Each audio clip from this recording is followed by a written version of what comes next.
రాష్ట్ర ముఖ్యమంత్రిగా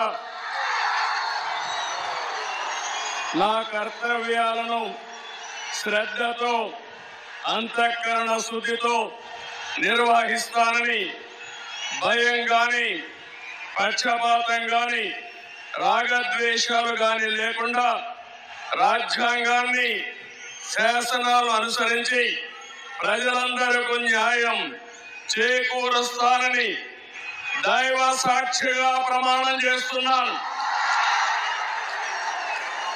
నేను నారా చంద్రబాబు నాయుడు అనే నేను ఆంధ్రప్రదేశ్ రాష్ట్ర ముఖ్యమంత్రిగా నా పరిశీలనకు వచ్చిన లేదా నాకు తెలియవచ్చిన ఏ విషయాన్ని నా కర్తవ్యాలను సక్రమంగా నిర్వహించేందుకు అవసరమైన మేరకు తప్ప ప్రత్యక్షంగా కానీ పరోక్షంగా కానీ ఏ వ్యక్తికి లేదా వ్యక్తులకు తెలియపరచని లేదా వెల్లడించని దైవ సాక్షిగా ప్రమాణం చేస్తున్నాను.